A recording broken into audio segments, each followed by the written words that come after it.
Con el sistema semáforo podremos reactivar nuestra economía y seguir cuidándonos en la nueva normalidad. Conoce cómo funciona cada etapa. Cuando el semáforo de tu estado esté en color rojo, solo las actividades esenciales como la producción y venta de alimentos pueden trabajar con las medidas de prevención necesarias como la sana distancia y la sanitización. En naranja, se suman actividades no esenciales como hoteles y cines, pero solo a la mitad de su capacidad y siguiendo las medidas de prevención. Además, podremos acudir a los parques cuidando el 30% de capacidad. Si está en amarillo, las actividades no esenciales como restaurantes, hoteles y plazas podrán estar a un 60% de capacidad con las medidas de prevención. Finalmente, cuando esté en verde se podrá regresar a las clases presenciales, así como a los bares y gimnasios, cuidando las nuevas medidas sanitarias para evitar contagios. Para mayor información visita coronavirus.gov.mx. Juntos saldremos adelante. Gobierno de México.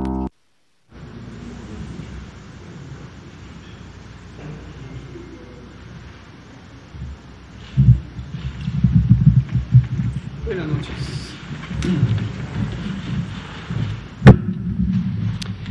Muy buenas noches.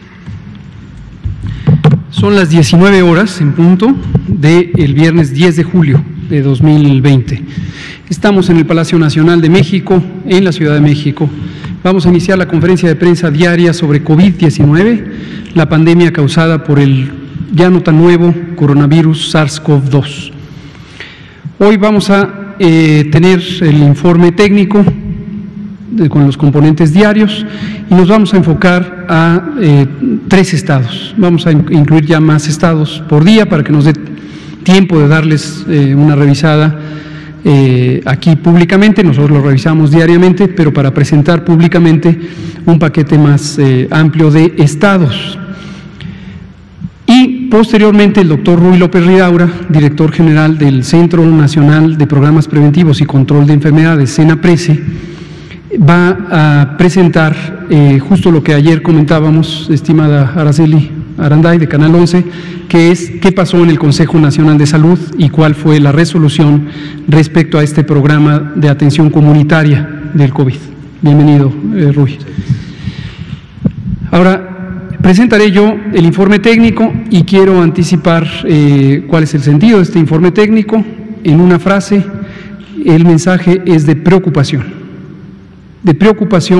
por lo que está ocurriendo en el nivel subnacional y la situación que se verifica en algunos casos, que ya habíamos alertado desde el inicio, el riesgo de que conforme ocurra el desconfinamiento, la apertura, se haga demasiado rápido, que no se cuide el orden, que no se cumplan las medidas de seguridad sanitaria, que no se conserve la sana distancia, que no se involucre suficientemente a la población, que haya barreras de comunicación entre el gobierno local y la población, y me refiero al gobierno tanto del Estado como de los municipios, y que entonces la reapertura sea acelerada, no se cuiden los límites contemplados en los semáforos y haya contagios,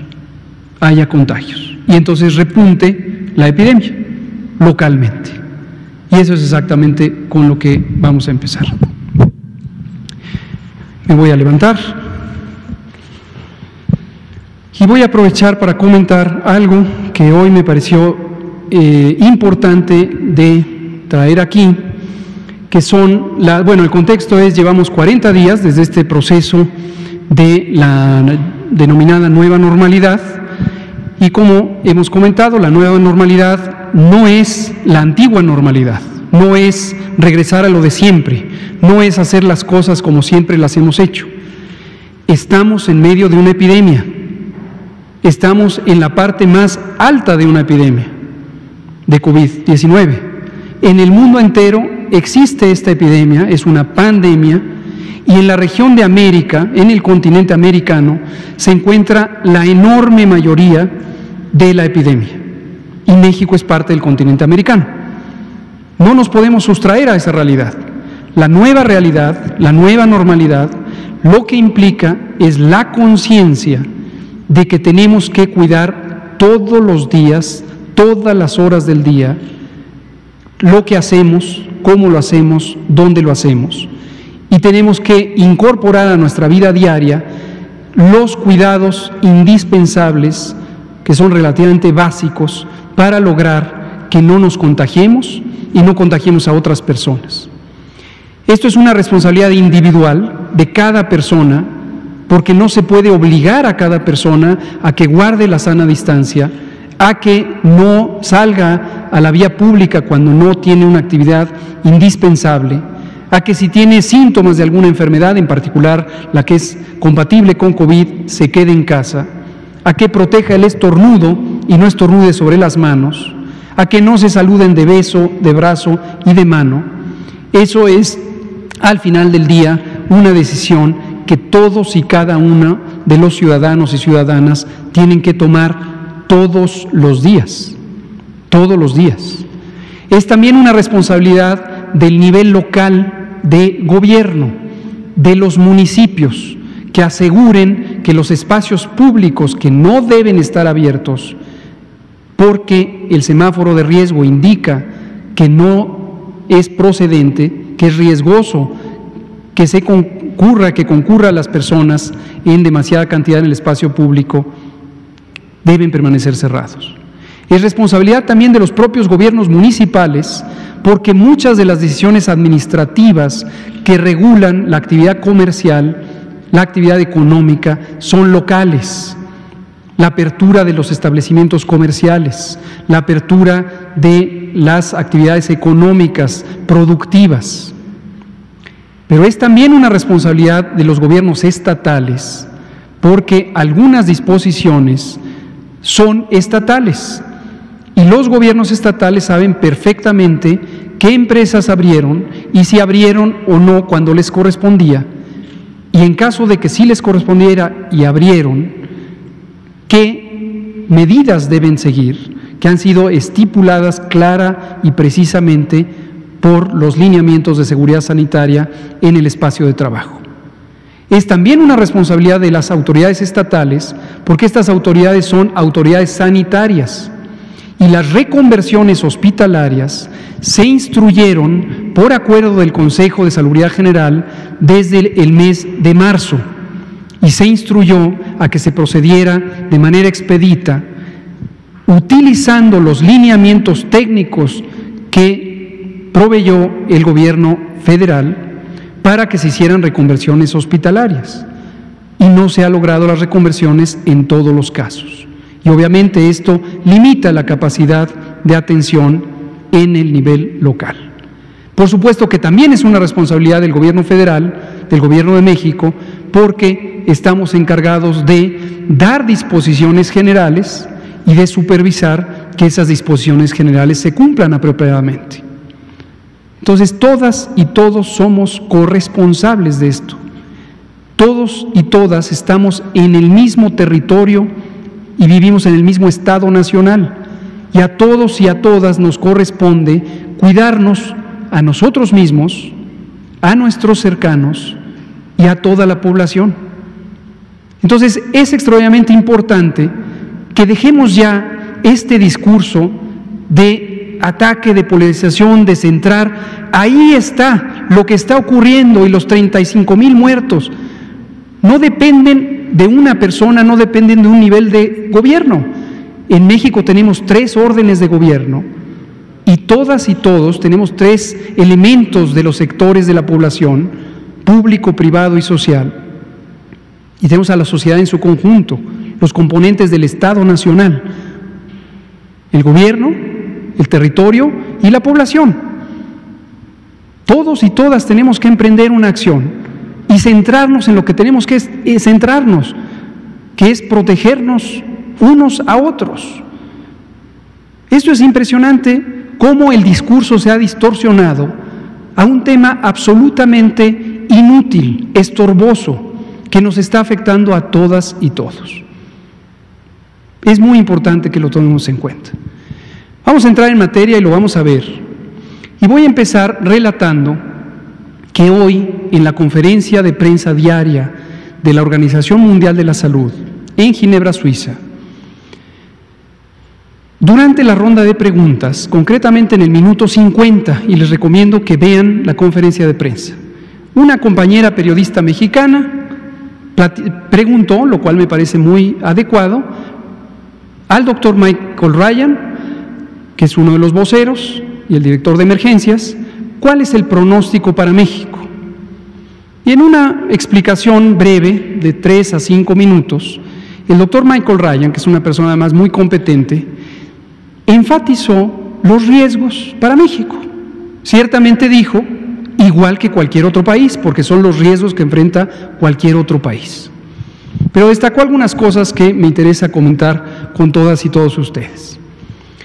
Habló de la importancia de tener un desconfinamiento ordenado, progresivo y lento, y manifestó la impresión de la Organización Mundial de la Salud de que el desconfinamiento en México está demasiado acelerado, en un momento en que tenemos todavía una importante cantidad de casos. Y aquí hemos dicho una y otra vez que hay 2 variables que determinan el riesgo del rebrote: la cantidad de personas que salen al espacio público y la movilidad que tienen esas personas en el espacio público. Así que estamos advertidos, lo hemos estado desde el principio. Lo segundo que destacó el doctor Ryan es una vigilancia epidemiológica débil. Y quiero recordarles cómo funciona el Sistema Nacional de Vigilancia Epidemiológica. La información que se presenta aquí no se genera en una oficina del Gobierno de México. No se genera ahí. Se genera en cada rincón del país. El Sistema de Vigilancia Epidemiológica de México es un sistema federalizado. Tenemos 32 entidades federativas con 32 autoridades sanitarias. Y cada una de esas 32 autoridades sanitarias es responsable de coordinar a su nivel técnico operativo en algo que se llama las jurisdicciones sanitarias. Y en esas jurisdicciones sanitarias son responsables de vigilar el cumplimiento de procedimientos de notificación de la vigilancia epidemiológica. Y ocurre en 26,000 unidades de salud, mayormente públicas.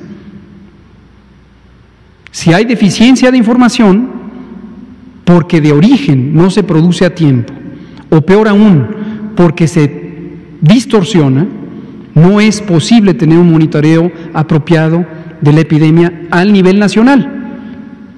Sin olvidar que además al nivel estatal se tiene que hacer un monitoreo continuo de la epidemia. Hemos presentado aquí en innumerables ocasiones que la mayoría o prácticamente todas las entidades federativas tienen un rezago de diagnóstico. Presentábamos aquí una gráfica roja y amarilla, recordarán, donde entidad por entidad mostrábamos cuántos casos confirmados había y cuántos casos que estaban en amarillo estaban pendientes de confirmación. Pasan semanas y semanas y la mayoría, prácticamente todos los estados, tienen un rezago superior al doble en confirmaciones. Ha sido un motivo de comentario, de controversia, de polarización pública, la idea de pruebas, pruebas, pruebas.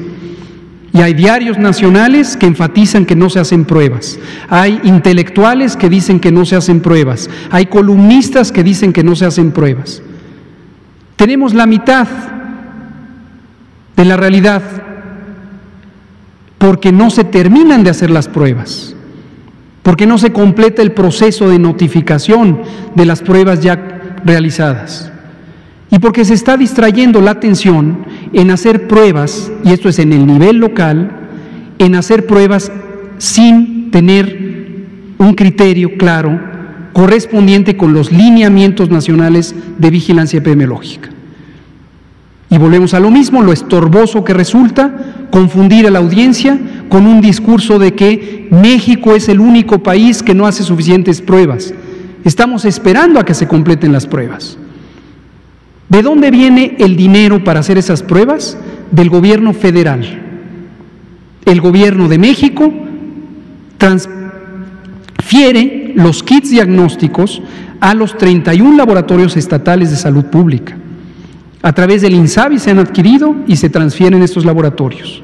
Los usa también el INDRE, el Laboratorio Nacional, y se transfiere también a los institutos nacionales de salud que participan en el diagnóstico. El presupuesto del Instituto Mexicano del Seguro Social, institución nacional, se utiliza para hacer diagnósticos en los estados. Entonces, no cambiemos el discurso a algo estorboso. Pruebas, pruebas, pruebas. Lo que necesitamos es que se complete lo básico de las pruebas. La vigilancia epidemiológica, detectar, poner en aislamiento al caso sospechoso, rastrear a sus contactos, ponerlos a todos ellos en aislamiento, requiere operaciones locales. No es que hay una cuadrilla de personal federal que se distribuye por todo el país para ir a perseguir los casos y los contactos, no. Reitero, desde 1997, la Secretaría de Salud se descentralizó. 1997, estamos en 2020. Desde entonces se descentralizó y es responsabilidad de las 32 secretarías estatales de salud tener la operación adecuada para la vigilancia, la prevención, el control, la promoción de la salud. Hay estados que no se adhirieron al nuevo modelo de salud para el bienestar, que cuando empezó esta administración o este año y se cambió el modelo, un modelo de financiamiento que se llamaba Sistema de Protección Social en Salud, y se estableció el Instituto de Salud para el Bienestar con el propósito de tener armonización de capacidades en el país. Pero hubo estados que dijeron, nosotros no necesitamos ese modelo, solo denos el dinero.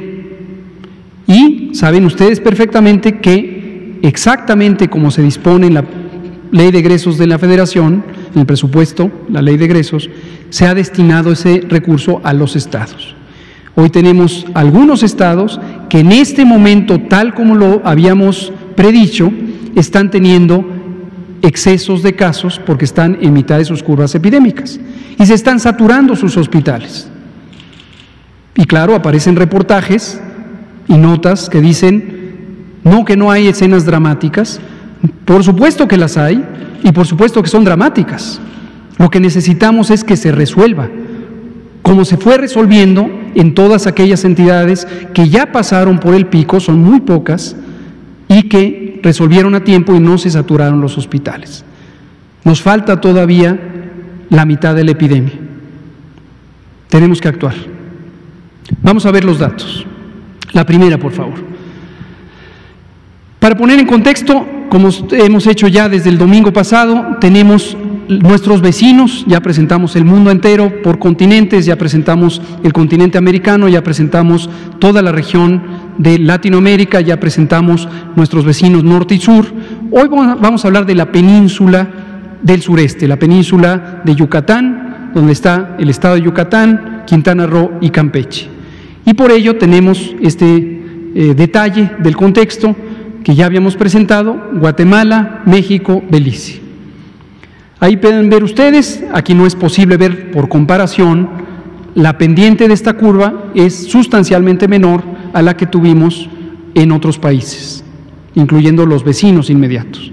En este caso es Guatemala, siguió una trayectoria muy semejante a la de México y en algún punto, que es el día 80 desde que se presentó 1 millón de casos por habitante, un poco menos, es como en el 75, se disparó la velocidad de crecimiento. ¿Por qué razón? No me corresponde opinar ni analizar por qué razón. Y Belice tiene esta curva absolutamente plana, también no me corresponde analizar por qué razón está de esa manera. En todo el continente tenemos 6 millones de casos, es prácticamente la mitad de la epidemia, y tenemos en los últimos 15 días 1.521.668, que son 24%, es más o menos el porcentaje de casos recientes que hay en todo el mundo en su conjunto, y también en México el porcentaje de casos recientes. La tasa de letalidad en América es 4.4, esto necesitamos otras más sesiones para comentar al respecto. México tiene arriba de 11.9, y esto hemos dicho una y otra vez que tiene que ver con el denominador. La letalidad es número de personas que fallecen divididas entre personas confirmadas con el virus, y obviamente en México, que tiene una vigilancia epidemiológica estructurada, tenemos un denominador que no representa el total de casos, como no lo representa ninguna cuenta de casos en el mundo entero, Nosotros lo decimos abiertamente y lo seguiremos diciendo abiertamente porque nos interesa que la vigilancia se haga con criterios técnicos. La siguiente. Escenario nacional. En el escenario nacional en conjunto persisten las noticias alentadoras, en el sentido de que, si bien continuamos en esta fase de ascenso, notamos ya con cierta constancia, esta es la semana 25, esta es la semana 26, y es el cambio, una reducción de 4% en esta semana. En esta que estamos viviendo es la semana 28. ¿Por qué razón no está aquí la 28? Porque los datos más recientes no deben ser tomados en cuenta, dado que el retraso de flujo de la información puede dar una falsa impresión de reducción. Pero hace 2 semanas, entre la 25 y la 26, hubo este descenso. Hasta el momento es una buena noticia. Esperemos que se mantenga.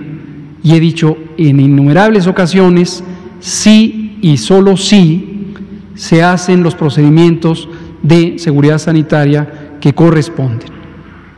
Otra buena noticia, los casos recuperados, que son 60% de los que enferman, van también a la alza y van creciendo a una velocidad mayor.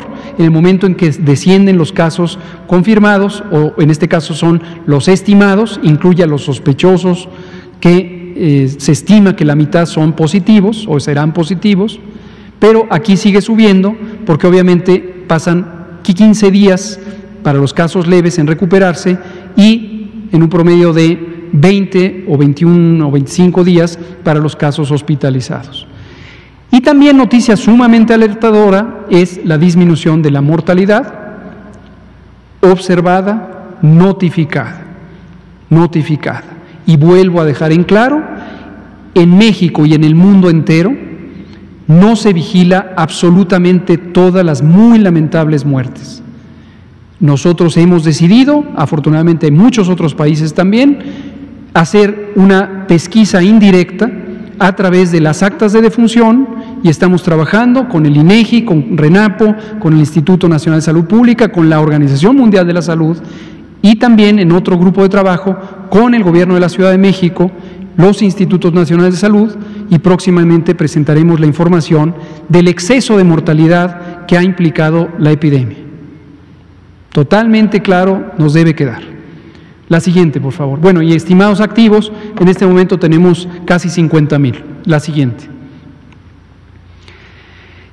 La otra noticia alentadora a nivel nacional que persiste, independientemente del llamado que estoy haciendo con preocupación en este momento, a nivel nacional hemos tenido esta reducción sostenida. Esto es el cambio, el porcentaje de cambio de los casos estimados, insisto, son los confirmados, más aproximadamente el 50% de los que todavía permanecen como sospechosos.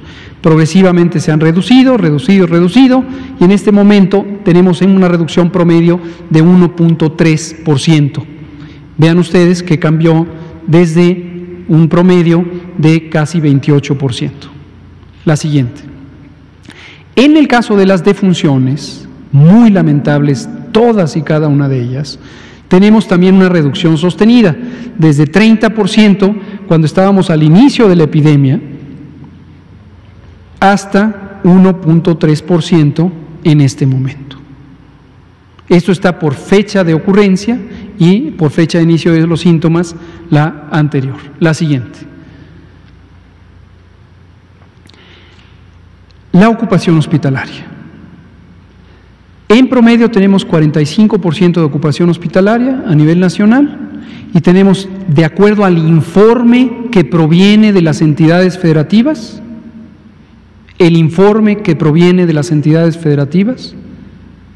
de acuerdo al informe que proviene de las entidades federativas, es decir, de los gobiernos estatales, es decir, de las autoridades sanitarias de los estados, de acuerdo a ese informe, tenemos esta ocupación. En Tabasco todavía 81%, en Nayarit 76%, en Nuevo León 73%, Guanajuato 62% y así sucesivamente. Y retomo sobre el tema de Tabasco. Desde el fin de semana, muy oportunamente, la autoridad sanitaria estatal nos alertó de un crecimiento rápido en su ocupación hospitalaria. El Comando Unificado COVID de las instituciones federales nos dimos a la tarea de apoyar los esfuerzos que ya estaba haciendo el gobierno de Tabasco y estamos ampliando la capacidad hospitalaria. Vamos a buen ritmo y pronto esto reducirá en virtud de que se amplió la capacidad. La siguiente. Para camas con ventilador, 38% a nivel nacional está ocupado y si nos vamos aquí, Tabasco con 56%, Baja California con 55%, Sonora con 55%, estos dos estados los acabamos de presentar, Estado de México con 52%, Nuevo León 52%, etcétera, para adelante. Vamos ahora a ver 3 panoramas estatales y aquí es donde aplica mi llamado a la acción de todas y todos, gobiernos, sociedad, comunicadoras y comunicadores. Es imprescindible que ayudemos a centrar la atención donde hay que centrarla. La siguiente, por favor. Este es el estado de Campeche. Campeche tiene la tendencia a la alza que ya sabíamos que iba a tener en estas fechas, de acuerdo a las predicciones que hemos presentado aquí. Ha tenido un ascenso. Hay una noticia preliminarmente positiva, igual que en el caso nacional, con esta reducción entre la semana 25 y la 26, que es de 17%. Un aumento en los recuperados, lo cual es muy positivo. Probablemente esto habla de que en el estado de Campeche hay una importante contribución de los casos leves. Por cierto, Campeche tiene una brigada comunitaria por acción del gobierno estatal, la ha establecido ya desde hace varias semanas. Eso es muy positivo, tiene una Secretaría de Salud que está coordinando los esfuerzos locales de atención comunitaria y es posible que esto contribuya a que tengamos una mayor detección de los casos leves que hoy se están recuperando. La mortalidad tiene esta reducción importante en la última semana y hay que analizar con cautela si esta tendencia se sostiene o es solamente un cambio semanal que después se modificará. Pero ahí está, hay que presentarlo en el momento que ocurre. La siguiente, 464 casos activos. En este mosaico, que ya explicamos lo que quiere decir, aquí está la lista de los municipios, en este caso es Campeche, y aquí están las semanas epidemiológicas.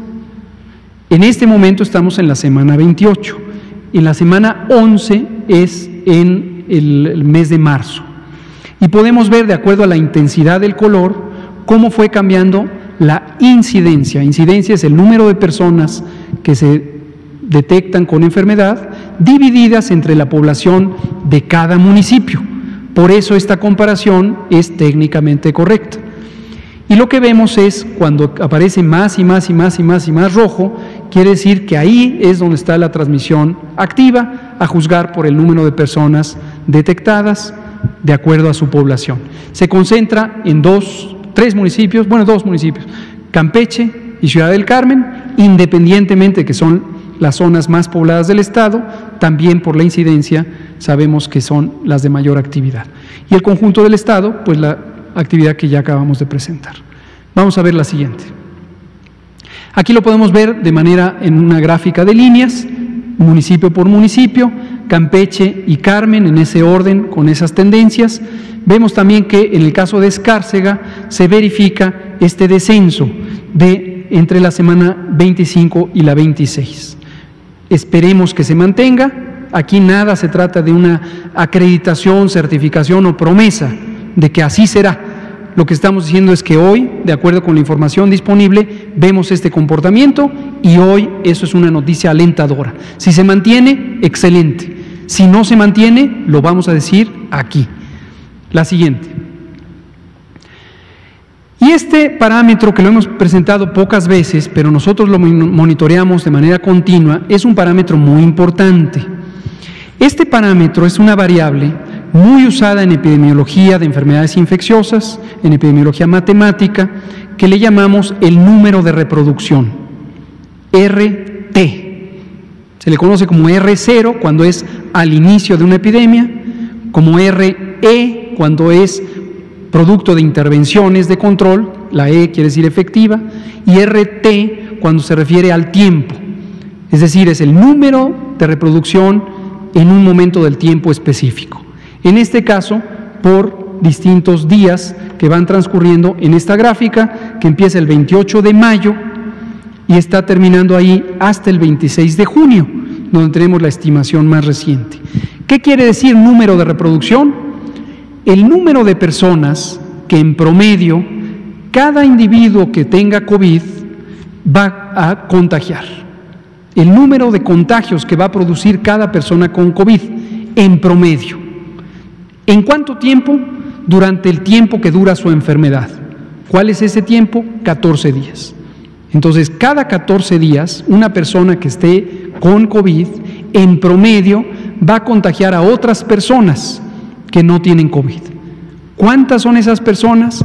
Interesa saberlo, porque si contagia a más de una, la epidemia sigue y crece. Si contagia a menos de una, la epidemia baja, porque ya no se reemplaza a la persona enferma, ya no logró transmitir la enfermedad.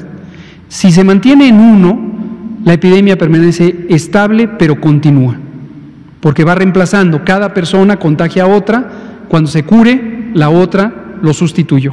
Esa es la lógica de esta medida. Y aquí la presentamos. Vean ustedes, la línea verde es 1, la línea roja es 2, y la línea casi púrpura o magenta es 3. Para esta enfermedad COVID ha habido distintas estimaciones y se ha considerado que sin ninguna intervención de sana distancia, de mitigación, de contención, podría estar entre 2.5, estimaciones conservadoras, algunas dicen que hasta 3.5. En general, ese es el intervalo de la R, el número básico de reproducción, para COVID. Pero esto varía de acuerdo a las condiciones de la población. Y esto, por lo tanto, nos permite monitorear qué tan efectivo está siendo el control epidémico en un lugar en particular. Porque no es universal, varía en el tiempo y varía de acuerdo a la calidad del control. Y es una medida muy útil porque aquí estimamos la calidad del control. ¿En dónde? Aquí estamos en Campeche, tuvimos importante variación, pero en este periodo que es de abril, mayo, no, ya me norteé, esto es junio, perdón, 5, 6, 7, 8, 9, 10 de junio, durante todo este periodo había casi 2 contagios por persona. La epidemia crece. Después bajó, después aquí, 17, 18, 19, 20 de junio, estaba en casi 2. Pero posteriormente, 21, 22, 23, 24, etcétera, hasta el 26 de junio, se disminuyó. ¿Por qué razón? No porque haya cambiado el virus, no porque haya cambiado la enfermedad, porque aquí se instrumentaron medidas de control, el trabajo comunitario, la contención, la detección y el aislamiento, la reducción de la movilidad. Éxito en Campeche porque después hubo un descenso. Buen elemento, es alentador. Veamos los siguientes. Cambiamos de estado. Quintana Roo. Quintana Roo. En Quintana Roo vemos una señal preocupante. Hemos dicho aquí desde el inicio de esta epidemia que aquí no se oculta nada. Cuando hay buenas noticias, traemos buenas noticias. Cuando no son muy buenas, las traemos. Cuando son malas, las traemos. ¿Por qué razón? Porque aquí lo que interesa es un diálogo técnico para que la población, para que usted, que vive en un lugar en particular, sepa lo que está ocurriendo en su estado. No para que culpe a su gobierno, para que actúe, para que usted sepa a lo que se está enfrentando y tome sus precauciones y alerte a sus amigas y amigos y a sus familiares y trabaje conjuntamente con su gobierno, independientemente de que le guste o no de qué partido político surgió, porque es su gobierno en su estado y su gobierno en su municipio. Y a todas y todos nos toca trabajar juntos para sacar esta epidemia con buen control. Entonces, 1.360 casos activos en Quintana Roo, y aquí tenemos el brote inicial de Quintana Roo, el que habíamos predicho, el que mostramos aquí con las predicciones matemáticas y las curvas, semanas 10, 11, 12, 13, etcétera. Se estabilizó, empezó a descender, empezó la apertura y muy probablemente la apertura está siendo demasiado rápida. Ahorita vamos a ver el informe de movilidad que ya presentamos esta semana, pero con esto en mente vamos a ver cómo está la movilidad. Y al reabrir, tutún, tan tan, tenemos ahorita un incremento de 29%, aunque la estimación es para la última semana. Esto es tan continuo que desde la semana 23 está teniendo un incremento de 29%. 29%. La recuperación, afortunadamente, también va creciendo, por supuesto, y la mortalidad ha descendido. Pero esta es la señal preocupante. Quizá recuerdan que hace unos días presentamos un país donde vimos este patrón de crecimiento. A esta velocidad, una estabilización y luego un crecimiento a la misma velocidad. Esto habla de la urgente necesidad de tomar acciones para controlar ese rebrote. No es algo que no supiéramos que iba a ocurrir, y lo dijimos, pero cuando ocurre hay que actuar para retener ese brote. La siguiente. Aquí vemos el mosaico, veamos ahora de manera precisa, y eso le sirve a usted para saber dónde está su condición de riesgo. Esto es el estado, y vemos por municipio Benito Juárez, Puerto Morelos, sitio donde está Cancún, la zona turística, una de las más importantes zonas turísticas del país. Aquí está el brote original, aquí está el descenso, pero nunca llegó a ser completamente blanco, y aquí está el repunte. Los datos son muy claros. Veamos Chetumal, que es Otompe Blanco, y el municipio Solidaridad, ahí es donde está, y vemos lo mismo. Allá. Y la señal estatal. La siguiente. Lo vemos en gráfica por municipio, donde está la explicación de lo que está ocurriendo en Quintana Roo. Está en el municipio de Benito Juárez, está en el municipio de Otompe Blanco, que es aquí en rojo, ¡fum!, y Solidaridad. Los otros municipios, más o menos. La siguiente. Veamos la RT. ¿Qué quiere decir la RT? El número de contagios que va a producir cada persona con COVID en promedio. Venía muy bien Quintana Roo, venía excelente Quintana Roo.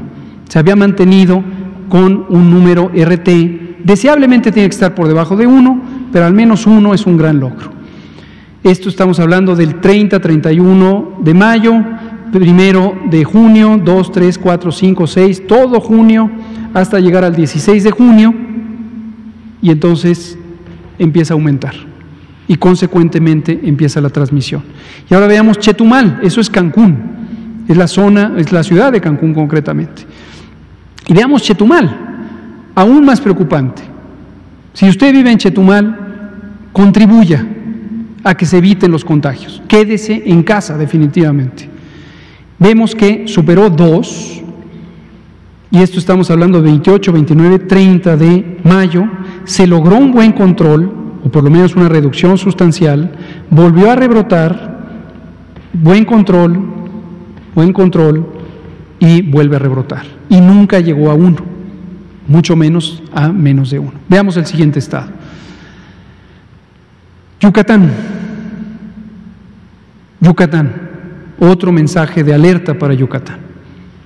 1,510 casos activos estimados, tuvo su curva, logró un periodo de estabilización, no se había alcanzado un descenso sostenido y hay un rebrote. 15% de incremento en la última semana, en las semanas previas un incremento aún mayor. Los recuperados van aumentando afortunadamente y un leve descenso de la mortalidad. Veamos. ¿Dónde está? Mérida. En general, el estado de Yucatán está en buen control, como se puede ver por las muy bajas tasas de incidencia, municipios que tenían 0, 16 por 100,000 habitantes, la escala es por 100,000 habitantes. Recordar que la escala nacional, la magnitud nacional estaba cerca de 200 por 100,000 habitantes, para que tengan un punto de referencia. ¿Y dónde tenemos Mérida? Tenemos en 1,582, 1,820 por 100,000 habitantes. Es una epidemia descontrolada. Lo que está de la cifra estatal, con 3,164 por 100,000 habitantes. La siguiente. Veámoslo así. Ahí está Mérida. Prácticamente toda la representación del Estado está en lo que ocurre en Mérida, con pequeños incrementos en otros lados. Valladolid, Humán, son las dos que le siguen. La siguiente. Veamos la RT. RT, el número de contagios que ocurren por cada persona infectada de COVID. Aquí tenemos 28, 29, 30, 31 de mayo. Aquí tenemos casi todo junio. Había logrado muy buen control. Aquí hicimos un reconocimiento al Estado de Yucatán, a su gobernador, a su secretario de Salud, a la sociedad yucateca. Pero tenemos que desde el 12 de junio se perdió el control y se está yendo para arriba. Urge actuar en Yucatán. La siguiente. Veamos la animación, como hicimos ayer con Sonora, que ilustra cómo se va presentando la intensidad de transmisión. Esto es desde la semana 11, ahí va por la semana 24, 25 y 26. Otra vez, semana 11 es marzo. Ahí estamos en abril, aquí ya estamos en mayo, aquí ya estamos en junio y aquí estamos ya en las 2 o la semana que va de julio. La animación que habíamos presentado ayer. La siguiente, el mosaico de movilidad. Veámoslo de manera integral. Vamos a concentrarnos en los 3 estados de interés. Empecemos en el orden que los presentamos. Campeche, aquí arriba. Campeche logró, la semana 13 es todavía marzo, aquí ya estamos en abril, alcanzó 55% de reducción. Aquí es positivo que haya un número grande, porque quiere decir reducción. Alcanzó reducciones de 62%, en la semana 22 alcanzó reducción de 66%, y de repente empezó a variar, pero volvió a tomar control y hoy, en la semana 25, hace 2 semanas, tenemos reducción de 62%, 59% en la semana 26. Entonces, hubo una respuesta rápida ante un fenómeno epidémico, cosecha los resultados. Veamos los 2 estados adicionales que mencionamos. Quintana Roo había logrado un excelente, quiero decirlo porque también merece decirlo, el gobernador de Quintana Roo, su secretaria de Salud, su equipo, la población quintanarroense tuvo una excelente participación, excelente, y logró reducir 66, 68, 66, 69, 71, 77, otro 77, logró una excelente reducción de la movilidad. Pero en este momento está teniendo un repunte.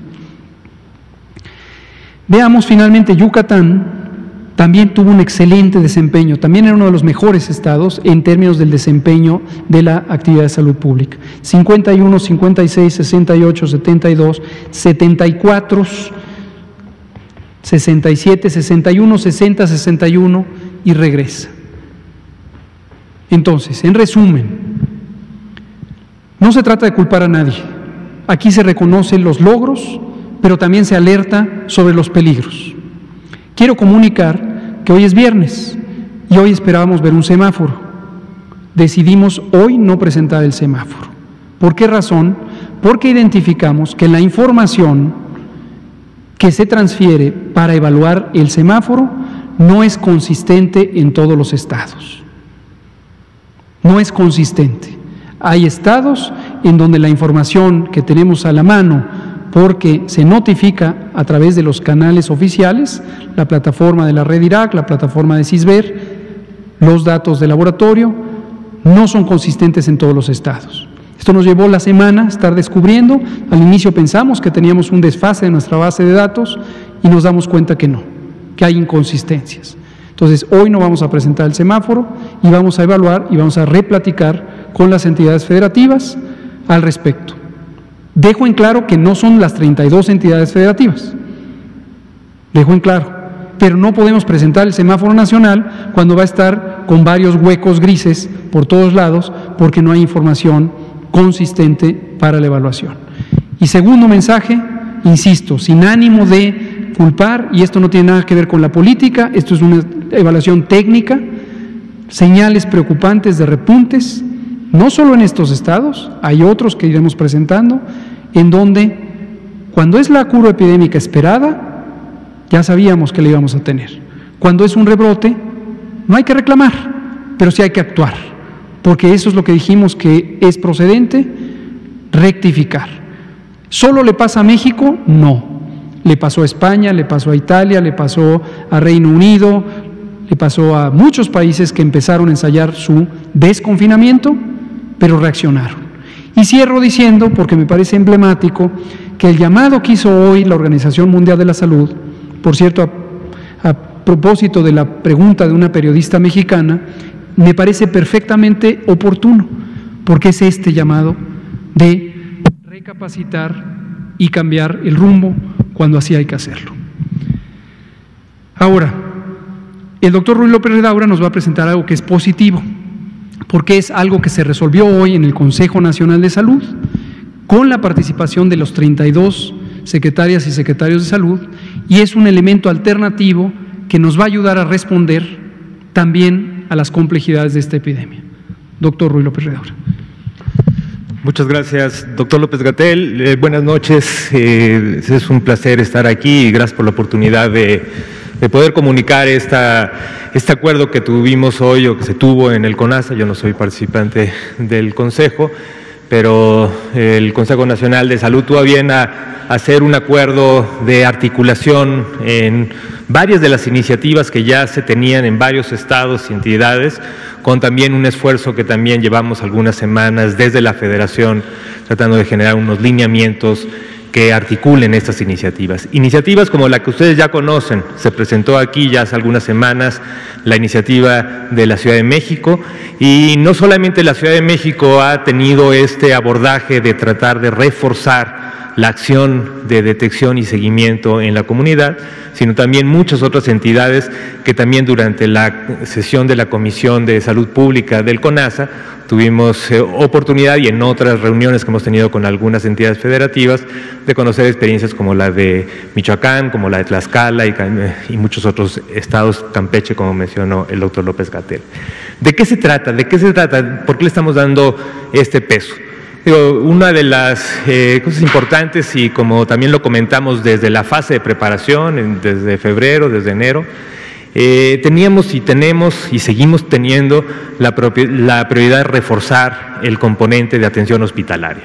¿Por qué? Pues porque ahí está el componente donde teníamos un gran rezago de equipamiento, de personal, de insumos para poder atender a los pacientes graves. Y esa fue la prioridad. Fue la prioridad aumentar los recursos para ventiladores, fue prioridad aumentar especialistas para la atención, y eso ha sido la prioridad. Aún así, en los lineamientos siempre se puso y se dejó la necesidad de reforzar también el primer nivel de atención. Pero ahora, claramente, ahora es un momento, y mucho más en esta reapertura y con esta posibilidad de rebrotes, como lo que estamos viendo en los estados que se presentaron hoy, esta acción cobra mucho más importancia. De lo que se trata es precisamente llevar la atención a la comunidad, estar mucho más cercano a las personas.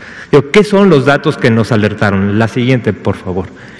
sea, ¿de dónde sale? ¿Cuál es la motivación de hacer este abordaje? Y son estos puntos. Uno es que es muy importante, que eso también se ha comentado ya en conferencias previas. El incremento de la mortalidad asociado también porque las personas que tienen signos y síntomas llegan tarde a la atención hospitalaria. Esto también lo ha comentado el doctor López-Gatell, insistiendo con un mensaje vital, que la gente no se espere, ¿no? Y mucho más si es parte de los grupos de riesgo: diabetes, hipertensión, obesidad, otras enfermedades crónicas, mujeres embarazadas. Eso ya lo hemos insistido. Pero aún así, y tenemos datos, que hay una parte muy importante de la mortalidad que se asocia a que están llegando muy tarde a la atención hospitalaria.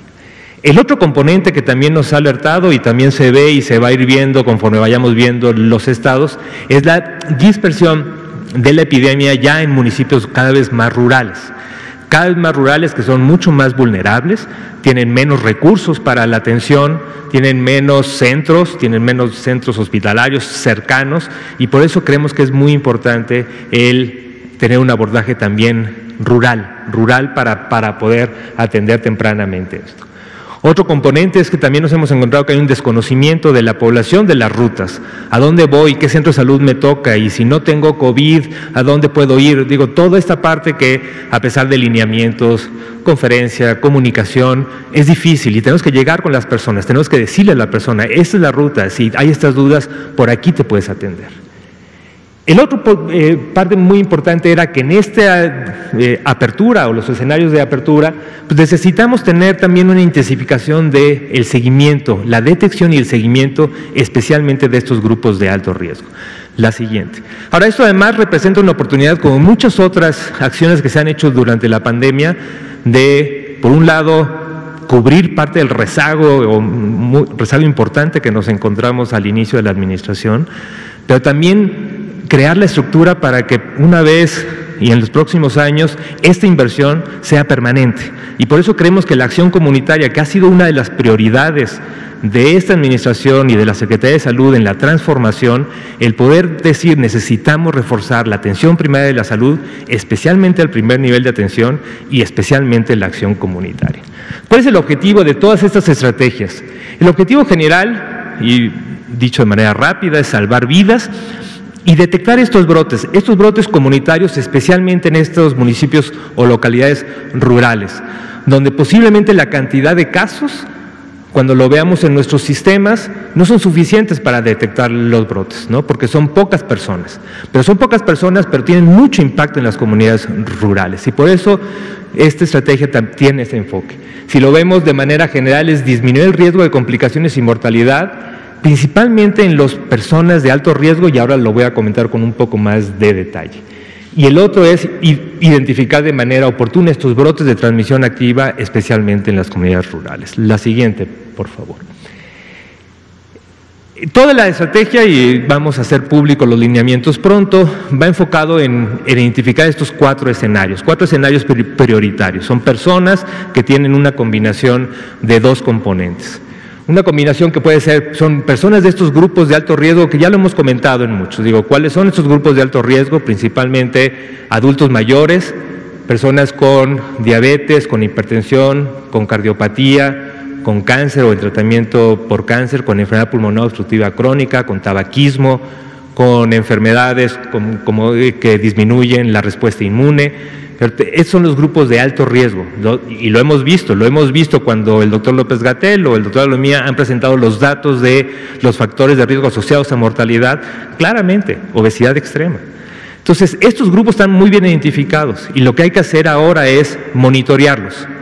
¿Por qué? Porque también una de las cosas que nos dimos cuenta, y ya también lo hemos comentado, es que aunque hemos tratado en la comunicación de riesgo de hablar sobre los signos de alarma, dolor de pecho, dificultad para respirar, muchas veces cuando ya se perciben por los individuos, es muy tarde.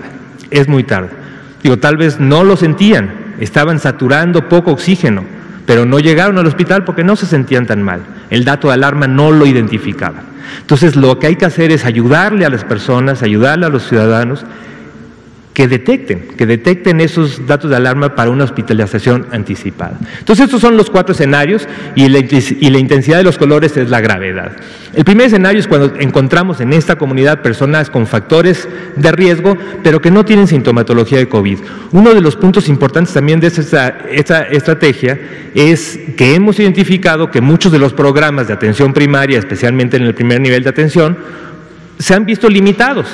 No tenemos la continuidad de la atención del paciente diabético, del paciente hipertenso, aunque se ha tratado y ahí sacamos unos lineamientos también como parte del programa para la atención a distancia en el paciente con diabetes. Tenemos muchos lineamientos que han tratado de recuperar eso, pero es muy importante que esta acción comunitaria identifique a estos pacientes con enfermedades crónicas, asegure que están en tratamiento y asegure que están en control. Esto es el primer escenario. El segundo escenario son personas que no tienen factores de riesgo, que no pertenecen a estos grupos, pero que tienen un cuadro sospechoso de COVID. Y aquí la promoción es la promoción que se ha dicho desde que iniciamos, pero ya mucho más intensa, mucho más cercana, hablada a la persona, ¿no?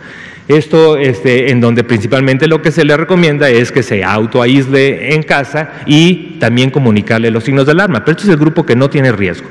El tercer grupo es el enfoque principal, que es este grupo que tiene factores de riesgo y que tiene sospecha de COVID. Y estos son los individuos en los que estamos proponiendo una estrategia de seguimiento diario, ya sea telefónico, presencial, pero que de manera diaria podamos decir cómo está usted, tiene estos problemas, el hacer acceso a oxímetros, como lo comentaron en la estrategia de la Ciudad de México, a termómetros, para que podamos favorecer la telementoría o el telemonitoreo. Y el escenario 4 es un escenario 4 que hemos identificado siempre, que son estos signos de alarma, hay que ir al hospital, ¿no? Independientemente si tiene factores de riesgo o no, cualquier signo de alarma implica una atención hospitalaria. La siguiente. ¿Cuál es la estrategia general? Estamos pensando en 3 tipos de equipos, 2 brigadas, unas brigadas comunitarias que pueden hacer o que deben hacer barrido casa por casa, identificando estos escenarios, a estos grupos de riesgo, que también puede ser el barrido casa por casa telefónico, pero puede también ser presencial. Hay muchas formas en las que hemos puesto dentro de los lineamientos y cada estado y localidad irá viendo. Pero son las brigadas de promoción, que principalmente es la identificación y la promoción general. Después hay brigadas especializadas que van más dedicadas al monitoreo diario de estos pacientes que tienen sospecha de COVID, pero que también tienen factores de riesgo, adultos mayores, pacientes con diabetes, etc. Y el otro equipo es el equipo de atención clínica de la unidad de primer nivel. Históricamente tenemos un primer nivel muy desvinculado de la comunidad y también desvinculado a veces con las redes integradas de servicio. En el modelo que hemos propuesto de un reforzamiento de atención primaria en esto, y es el modelo también que el INSABI está impulsando en los diferentes estados, es un modelo que trata de acercar tanto la comunidad, la red integrada de servicios hospitalarios, pero donde el pivote sea el primer nivel de atención, y así lo vemos en esta estrategia. La siguiente, nada más una cosa que es importante es que también estamos colaborando con varios, no solamente el sector, el IMSS, el ISSSTE, todos nos han ayudado porque cada uno tiene sus propias experiencias además de los estados. Pero también estamos trabajando con la Secretaría de Bienestar y Servidores de la Nación, la Procuraduría Agraria, que también ha sido muy útil para identificar estos casos en zonas, en comunidades rurales, el Instituto Nacional de los Pueblos Indígenas. Esta estrategia ha estado acompañada y con una asesoría importante técnica de OPS, el Sistema Nacional DIF y muchos otros actores en los que estamos involucrados. La siguiente. Para terminar, publicamos estos lineamientos, están pronto a ser publicados, estamos compartiendo con los estados, recibiendo comentarios de los diferentes estados, tratando de enriquecerlos para que ya empecemos desde la próxima semana con estrategias de capacitación, reforzamiento, contratación de personal, compra de insumos para poder hacer realidad esta estrategia, que creemos que es fundamental, especialmente en estos escenarios de reapertura, en donde la transmisión comunitaria puede incrementarse y tenemos que tener esta acción mucho más temprana para disminuir los tiempos desde el inicio del síntoma hasta la hospitalización y así tener muchas más oportunidades de tener una atención médica efectiva y, como dije al principio, salvar vidas. Esto sería todo, doctor López-Gatell. Muchas gracias, doctor López-Gatell. Ahora que nos queda espacio para una pregunta, por quinta vez se la vamos a deber a Arturo. No, porque Araceli ya preguntó sobre esto. Arturo, por favor, adelante, solo va a dar tiempo de una pregunta. Son las 19:58. Hola, buenas noches, Arturo de Pie de Página, Arturo Contreras. Una publicación hoy en la revista Nature emite recomendaciones para hacer pruebas por grupos, para eficientar precisamente recursos y eficientar pruebas, ¿no? Que no tomen tanto tiempo en hacerse y que se hagan menos pruebas, sobre todo para países en los que no se tiene la capacidad de contratar tantas por sistemas de salud enflaquecidos. Entonces, no sé si este tipo de pruebas se vayan a ocupar en este tipo de brigadas, ¿no? Y cómo se harían, cuáles son las semejanzas. Con gusto. Gracias, Arturo Contreras, de Pie de Página. Es una pregunta muy oportuna porque tiene que ver exactamente con lo que acaba de explicar el doctor López Ridaura. Esto es un desplazamiento comunitario. El planteamiento, y desde este tempranísimo momento lo vuelvo a dejar en claro, no lo va a operar el gobierno federal. El diseño lo hicimos con el INSABI, Instituto de Salud para el Bienestar, con la Organización Panamericana de la Salud y con la Secretaría de Salud. Y lo hemos planteado por unanimidad, fue aprobado por el Consejo Nacional de Salud, donde están los 32 secretarios y secretarias de salud, y también el IMSS, el ISSSTE, Pemex, SEDENA, etcétera. Pero lo tiene que operar en los estados. Y es un desplazamiento comunitario. Y el planteamiento, como dijo el doctor López Ridaura, incluye no solamente los recursos de las secretarías de salud, sino la capacidad de movilizar otros recursos de trabajo comunitario. Del nivel federal, del Gobierno de México, estamos echando mano de instituciones nacionales, la Secretaría del Bienestar y todos los programas del bienestar, o los que son relevantes, el Instituto Nacional de Pueblos Indígenas, el IMSS Bienestar, entre otros colegas. También esta colaboración involucra a la SEP, esta colaboración involucra a los núcleos agrarios y la Procuraduría Agraria, sectorizada a SEDATU. Pero todos tenemos que participar. Regresando a su pregunta, Arturo, para que este programa funcione, verán que es análogo al que tiene la Ciudad de México, que arrancó hace 3 semanas, el programa de detección, protección y resguardo. Y requiere hacer algo que la Ciudad de México ya empezó a hacer, que es exactamente eso. Concentración de especímenes, se toman las muestras de 5 personas y se concentran en un solo, le voy a llamar tubito, en realidad es una placa, pero para fines prácticos un tubito, y entonces se hace la prueba de 5 personas. Si sale negativo, ya no hay que hacer ninguna más prueba. Si sale positivo, con otra muestra en espejo, otra copia de la muestra, alguna de esas 5 personas es positiva, una o más. Puede ser las 5, 4, 3, 2 o solo una. Y eso permite que se haga más eficiente el diagnóstico. La eficiencia no es solo un asunto de recursos, es también financieros, es también un asunto de tiempos. Este procedimiento se conoce desde hace mucho tiempo. En los años 90, cuando interesaba expandir la capacidad diagnóstica para la epidemia de VIH-Sida, se empezó a ensayar estos modelos, se hicieron con éxito. Por alguna razón difícil de explicar, porque no es solamente técnica, se abandonó este procedimiento y aunque se ha hecho esporádicamente, no goza de gran popularidad. Es un momento de oportunidad porque hoy lo podemos hacer para una pandemia como la pandemia de COVID. Y efectivamente es lo que estamos planteando hacer. Es PCR, es lo mismo PCR, la única diferencia es que, insisto, se concentran las muestras de 5 personas. Si sale negativo, las 5 personas son negativas. Si sale positivo, ahora hay que hacer un segundo ciclo de pruebas para cada una de las 5, pero como verán, dado que la mayoría van a salir negativas, entonces implica mayor eficiencia en el diagnóstico. ¿La próxima semana, doctor? Empieza el proceso de implantación la próxima semana, ese fue el acuerdo del Consejo Nacional de Salud y depende de que vaya implantándose. La Ciudad de México ya lo tiene, es un programa muy parecido. Muchos otros estados, he reconocido que prácticamente todos tienen algo parecido, pero hay que armonizarlo en una sola metodología nacional. 2003, ya no nos da tiempo de tomar otra pregunta, nada más para la gente, pero mañana nos vemos aquí. Si el mapa va a seguir igual, si el semáforo va a seguir igual, porque no va a seguir igual, mañana les doy noticias de lo que resolvimos sobre el mapa. Gracias.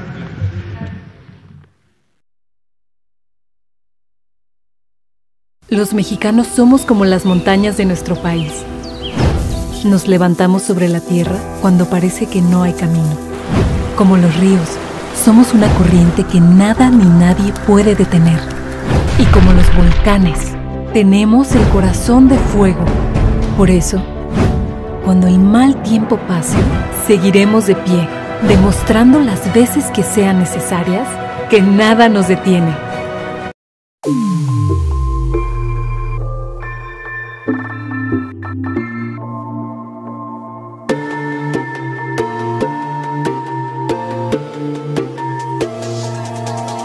Yeah.